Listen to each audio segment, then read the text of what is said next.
তৃতীয়াতে অক্ষয় স্থিতি আর প্রলয়, নীলাচলে চন্দনবাস।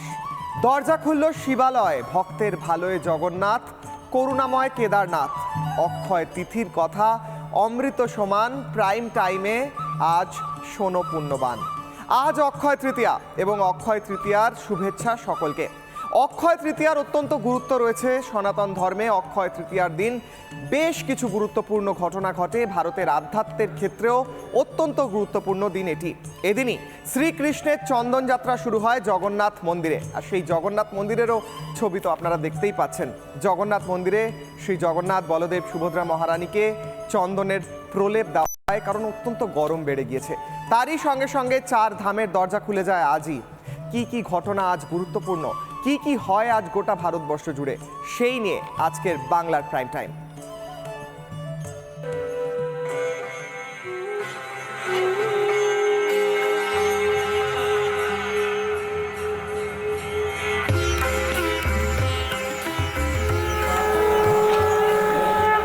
মাস বন্ধ থাকার পর আজই খুলল দেবাদিদেব মহাদেবের দ্বাদশ জ্যোতির্লিঙ্গের অন্যতম কেদারনাথ মন্দির। শুরু হয়ে গেল চার ধাম যাত্রা। প্রতি বছর 6 মাস বন্ধ থাকার পর এই অক্ষয় তৃতীয়ার দিনই খোলা হয় কেদারনাথ মন্দিরের দরজা। কারণ কথিত রয়েছে অক্ষয় তৃতীয়ার দিনেই নাকি এই মন্দিরে অর্থাৎ কেদারনাথ ধামের মন্দিরে প্রথমবার পুজো করা হয়েছিল ভগবান শিবের। কেদারনাথ মন্দিরের দরজা ভক্তদের জন্য খুলে যেতেই শুরু হয়ে গেল চার ধাম যাত্রা। কেদারনাথ ছাড়া উত্তরাখণ্ডের চার ধামের বাকি 3টি ধাম, সেই ধামগুলি হলো বদ্রীনাথ, গঙ্গোত্রী এবং যমুনোত্রী। বৈদিক মন্ত্রপাঠ ও রীতি রেওয়াজ মেনেই সকাল থেকে শুরু হয়ে গেল বাবা কেদারনাথের আরাধনা। ভোর থেকে শাস্ত্রীয় রীতিনীতি এবং বৈদিক মন্ত্রোচ্চারণের মধ্যে দিয়ে শুরু হয়ে যায় মন্দিরের দরজা খোলার সেই প্রক্রিয়া। এবং সেই দরজা খুলে যেতেই ধীরে ধীরে মন্দিরে প্রবেশ করলেন আরাধ্য দেবতাকে দর্শন করার জন্য অগণিত ভক্তরা। গতকাল সন্ধ্যায় কেদারনাথ মন্দিরে এসে পৌঁছয় বাবা কেদারের পঞ্চমুখী ডলি। বদ্রীনাথ মন্দিরের দরজা এরপর খুলবে আগামী 12ই মে, সেদিকেও অবশ্যই নজর থাকবে। বছরে যে সময়টা কেদারনাথ ধামের দরজা বন্ধ থাকে, পঞ্চমুখী মহাদেব অর্থাৎ কেদারনাথ দেবের যে উৎসব বিগ্রহ বা অর্চ বিগ্রহ, তিনি থাকেন যোশীমঠে। যোশীমঠ থেকে পালকি করে বা ডলি যাত্রা যাকে বলা হয়, বাবা কেদারনাথের সেই পঞ্চমুখী মহেশ্বরের বিগ্রহ নিয়ে আসা হয় কেদারনাথ মন্দিরে। আগের দিন বিকেলেই এই কাজ সারা হয় এবং তার পরের দিন সকাল 7টার সময় খুলে যায় কেদারনাথ মন্দিরের দরজা। বাবা পঞ্চমুখীকে যখন নিয়ে আসা হয়, সেই সময় একটি ডলি যাত্রা করা হয়। অত্যন্ত সুন্দরভাবে বাবাকে পালকি করে নিয়ে আসা হয় মন্দিরে এবং ভক্তরা ভিড় জমান সেই থেকেই। তার পরের দিন সকাল 7টার সময় দরজা খুলে যায় কেদারনাথ মন্দিরের। কেদারনাথ মন্দিরের দরজা খোলার আগে সেখানে পৌঁছন মুখ্যমন্ত্রী পুষ্কর সিং ধামি, উত্তরাখণ্ডের মুখ্যমন্ত্রী, এবং তিনি গিয়ে এবং আরও বহু হাজার হাজার ভক্ত গিয়ে কেদারনাথ মন্দিরের সেই পবিত্র দরজার সামনে ভিড় জমান আজ এই অক্ষয় তৃতীয়ার দিন। চার ধামের দরজা খুলে যায়, যেমনটা বলছিল বিশাখা। প্রথমেই খোলে কেদারনাথের দরজা। কেদারনাথের দরজা খোলার সঙ্গে সঙ্গেই ভক্তরা যারা ভিড় জমিয়েছিলেন তারা পৌঁছন সেখানে। ফুল স্ক্রিন একবার দেখাবো দর্শকদের কেদারনাথ মন্দিরের দরজা খোলার সেই ছবি। হাজার হাজার ভক্ত মহাদেবের জয়ধ্বনি করছেন এবং সকাল 7টায় খোলা হয় কেদারনাথ মন্দিরের দরজা। তারপর সকাল 10:29 যমুনোত্রী মন্দিরের দরজা খোলা হয়। বেলা 12:20 দর্শনের জন্য খুলে দেওয়া হয় গঙ্গোত্রী মন্দির। 20 কুইন্টাল ফুল দিয়ে সাজানো হয় কেদারনাথ মন্দিরকে। উত্তরাখণ্ডের মুখ্যমন্ত্রী পুষ্কর সিং ধামি কেদারনাথে প্রধানমন্ত্রীর নামে পুজো দিয়ে শুরু করেন আজকের এই পবিত্র অক্ষয় তৃতীয়ার দিন।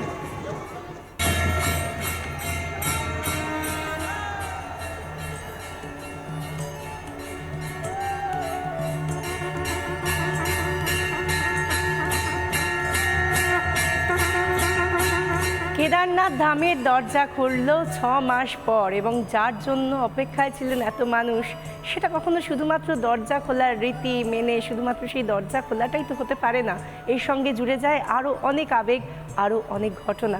যেরকমটা আজকে যারা প্রত্যক্ষ করলেন, হাজার হাজার মানুষ যারা গতকাল সন্ধে থেকে আজ পর্যন্ত তারা অপেক্ষা করছিলেন কখন কেদারনাথ ধামের দরজা খুলবে এবং তারপর কি ঘটবে তাদের চোখের সামনে, হয়তো তারা ভাবেনওনি।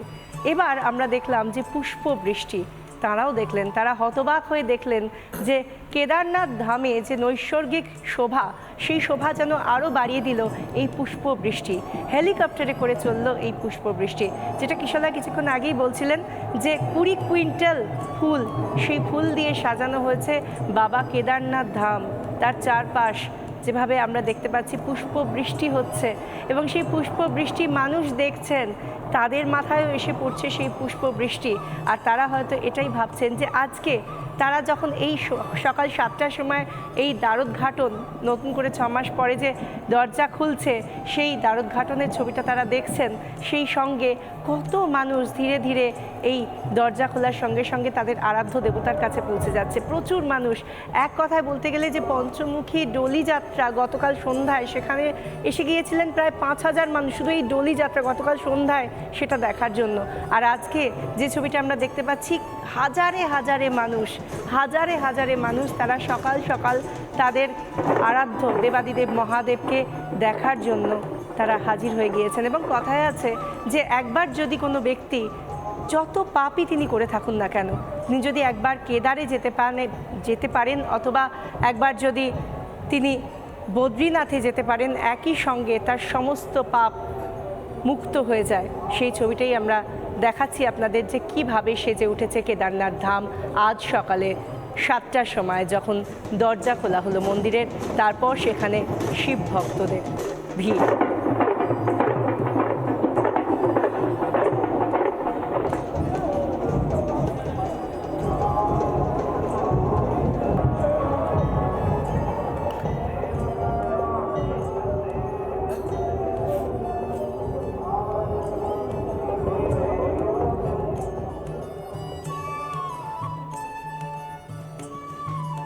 অক্ষয় তৃতীয়া, অক্ষয় শব্দের অর্থ যা কোনোদিন শেষ হয় না, অবিনশ্বর।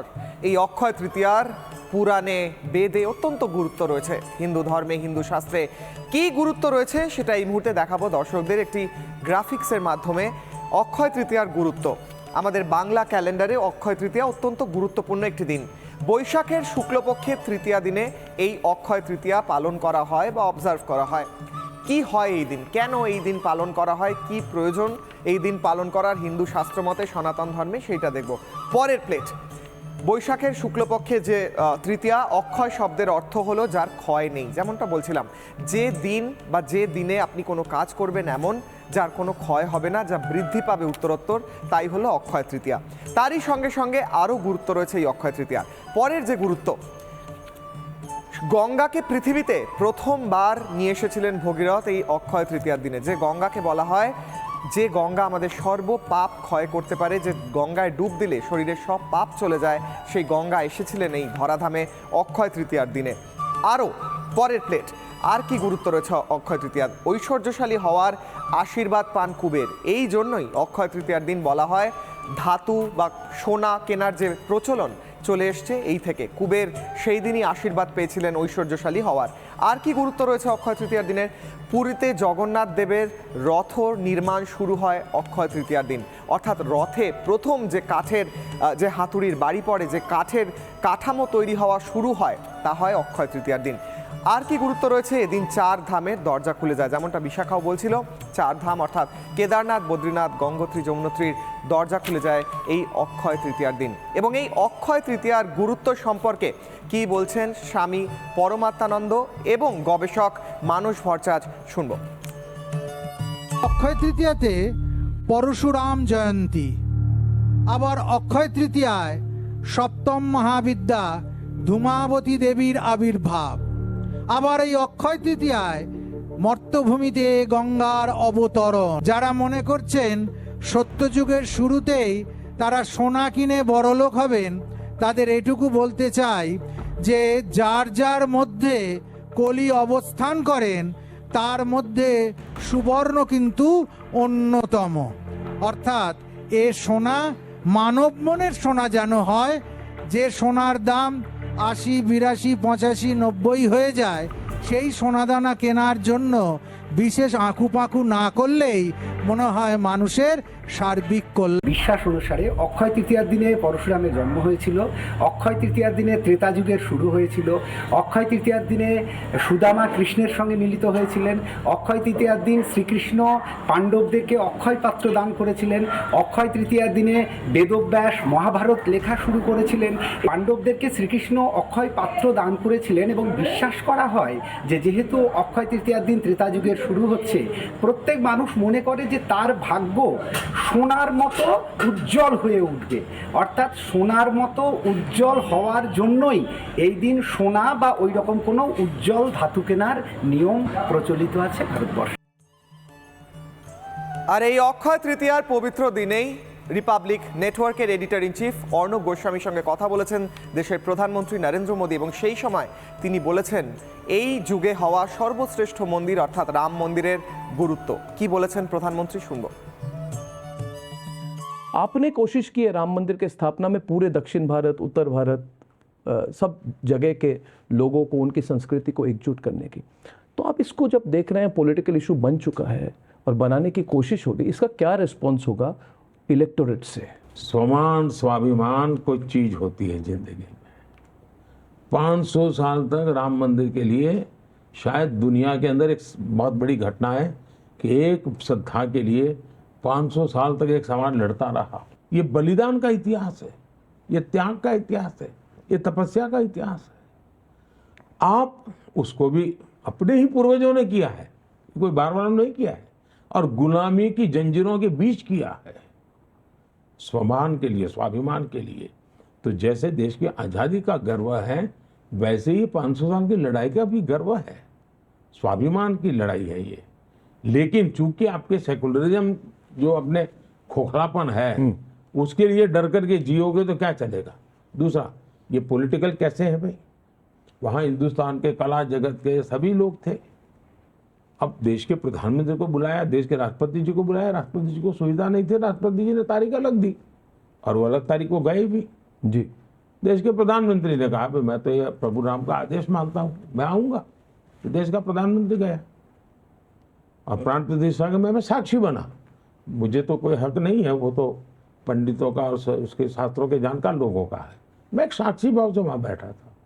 इवन इतना बड़ा 500 साल के बाद सुप्रीम कोर्ट में विजय हुआ था, लेकिन हिंदुओं ने जश्न नहीं मनाया था, उत्सव नहीं मनाया था, पटाखे नहीं फोड़े थे। क्यों? हम किसी भी समाज को दुखी, किसी को पराजित, और मेरा तो उस दिन स्टेटमेंट था और औरों का भी था कि ये जय विजय का विषय नहीं है, ये सबको जोड़ने का अवसर है ये। तो जिस दिन राम जन्मभूमि का जजमेंट आया, उस दिन भी सबको जोड़ने की बात हुई है। लेकिन दुर्भाग्य है कि कुछ लोगों को इस प्रकार की प्रवृत्ति के बिना अपनी वोट में बिखर जाएगी, इसकी चिंता है। রিপাবলিক নেটওয়ার্কের এডিটর ইন চিফ অর্ণব গোস্বামীর সঙ্গে দেশের প্রধানমন্ত্রী নরেন্দ্র মোদীর সবচেয়ে বড় সাক্ষাৎকার। দেখুন পূর্ণাঙ্গ সাক্ষাৎকার আজ রাত 10টায়।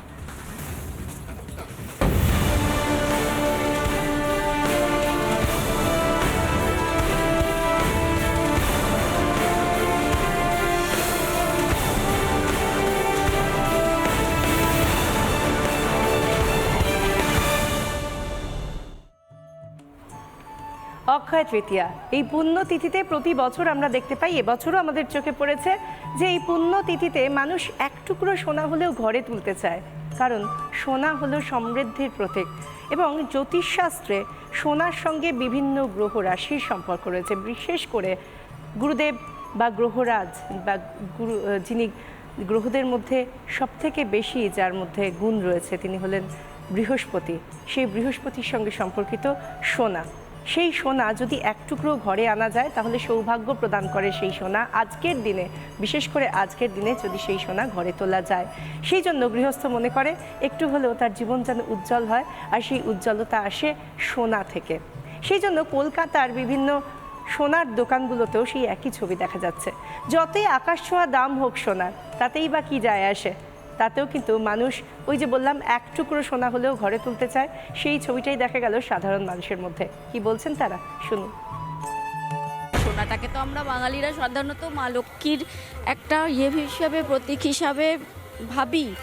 সেই হিসাবে ভাবি যে না, মনের ব্যাপারও তো থাকে মানুষের কিছুটা, আমার মনের ব্যাপার আর কি এইটা, সেই হিসাবে আমি আজকে অক্ষয় তৃতীয়ার দিন নিজের বাড়ির যে একটা সোনা কিনলে শুভ অশুভর ব্যাপার আছে, আমরা মনের দিক দিয়ে ভাবি কি জীবনে আজকে যদি আমি সোনা কিনি তাহলে সোনার যেমন চমক, আশা করি আমার ভবিষ্যতে বা নেক্সট যে এই কামিং ইয়ারটা আমার সেম চমকাবে। অনেকে পিতল কেনে বা কিনে, সোনাটা এমন একটা জিনিস যেটার ক্ষেত্রে অল্পই হোক সে সোনাই।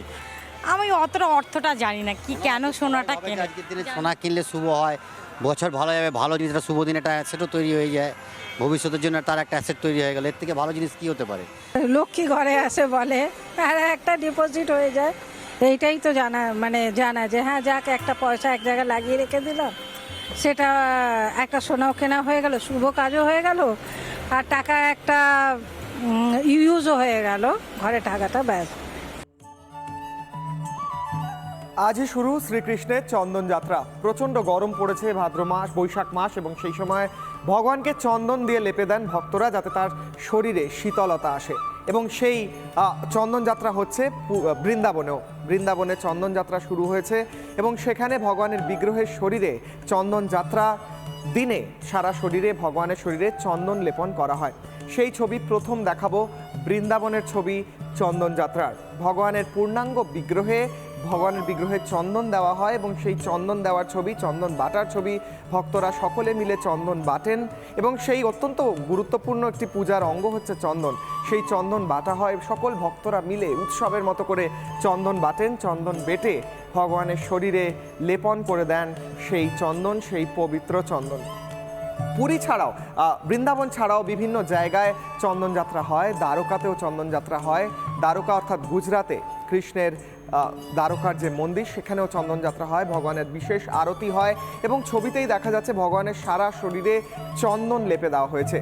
অর্থাৎ ভগবানের যাতে গরম না লাগে, ভগবানের যাতে তাপ না লাগে প্রখর সূর্যে, সেই জন্য ভগবানের শরীরে চন্দন লেপে দেওয়া হয়। আমাদের এই বাংলাতেও মায়াপুর, শ্রীধাম মায়াপুরে, সেখানেও রাধা মাধবের শরীরে চন্দন লেপন করা হয়। অর্থাৎ যে মাধব কালো, সেই মাধব কালোর বদলে আজকে ধরা দেন ফর্সা রঙে, কারণ তার শরীরে লেপে দেওয়া হয় চন্দন, এবং সেই চন্দনেই ধরা দেন রাধা মাধব। অর্থাৎ আজকে চন্দন যাত্রার দিনে এই 3 ধামে চন্দন যাত্রা পালন করা হয়।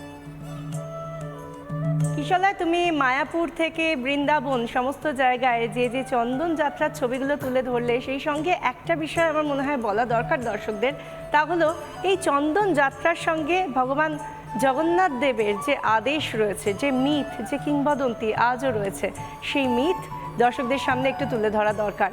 জগন্নাথ দেব সরাসরি রাজা ইন্দ্রদ্যুম্নকে তিনি নির্দেশ দিয়েছিলেন আজকের এই বিশেষ দিনে চন্দন যাত্রার মহোৎসব পালনের জন্য। সেই ছবি আমরা আজও দেখে যাই, সেটা মাহেশ হতে পারে, সেটা পুরী হতে পারে, সব জায়গায় সেই মহোৎসব পালিত হয়। মাহেশের সেই ছবি দেখা যাচ্ছে, যেখানে বিগ্রহে শুধুমাত্র 2 চোখ ব্যতীত সমস্ত অঙ্গে লেপন করা হয় চন্দন। কারণ আমরা জানি বৈশাখ মানেই গ্রীষ্মের দাবদাহ, সেটা নতুন করে বলার কিছু নেই, আমরা প্রত্যেকেই তার সম্মুখীন হয়েছি, প্রত্যেকেই হুতাশ করেছি সেই গ্রীষ্মে। আর সেই জন্য সেখানে মানুষের সঙ্গে সঙ্গে দেবতারও একটু যাতে শীতলতার অনুভব হয়, সেই জন্যই মাহেশ থেকে পুরী সর্বত্রই হয় চন্দন যাত্রার এই মহোৎসব পালন। সেই মতো বিগ্রহকে নিয়ে যাওয়া হয় শোভাযাত্রায়, এবং তারপর পুষ্করিণীতে নৌকো বিহার, সবটাই হয়ে থাকে। আর সেই সঙ্গে আজকের দিনেই পুরীর বা মাহেশের যে রথযাত্রার উৎসব আমরা জানি, সেই রথযাত্রার জন্য যে রথ তৈরির কাজটাও কিন্তু আজকের দিনেই সূচনা করা হয়। জগন্নাথ দেব, বলভদ্র এবং সুভদ্রা মহারানীর জন্য রথ তৈরির কাজ শুরু করে দেন বিশ্বকর্মারা। যেমনটা বলছিলাম, প্রধানমন্ত্রীর নামে প্রথম পুজো হয় আজ কেদারনাথে। প্রধানমন্ত্রী 2019 সালে পৌঁছন কেদারনাথে, সেখানে বহু প্রকল্পের উদ্বোধন করেন। তারই সঙ্গে সঙ্গে কেদারনাথে প্রধানমন্ত্রী গিয়ে পুজো দেন, ধ্যান করেন, সেই ছবিও একবার না দেখালেই নয়। কারণ প্রধানমন্ত্রী কেদারনাথে পৌঁছানোর পরেই সেখানে বহু ভক্ত, আরও হাজার হাজার ভক্ত ভিড় জমান এবং প্রধানমন্ত্রী সেই কেদারনাথে পৌঁছানো, ভগবান কেদারনাথের দিকে, ভগবান মহাদেবের দিকে ভক্তিভরে তাকিয়ে থেকে প্রার্থনা করা দেশবাসীর জন্য এবং কেদারনাথের উদ্দেশ্যে অর্থাৎ বাবা কেদারের উদ্দেশ্যে ভোগ নিবেদন করেন প্রধানমন্ত্রী এবং তারপরে একটি গুহায় বসে ধ্যান করেন ভারতের প্রধানমন্ত্রী। তিনি গোটা ভারতের জন্য, ভারতবাসীর জন্য তিনি প্রার্থনা করেন এবং সেই গুহায় বসে ধ্যান করার ছবিও প্রধানমন্ত্রীর একাধিক জায়গায় দেখা যায় এবং তারই সঙ্গে সঙ্গে প্রধানমন্ত্রী কেদারনাথে পৌঁছে বার্তা দেন যে কিভাবে ধ্যান করা, প্রার্থনা করা আমাদের জীবনের অঙ্গ হয়ে ওঠা উচিত, সেটাও প্রধানমন্ত্রী এই কেদারনাথ থেকেই বার্তা দেন।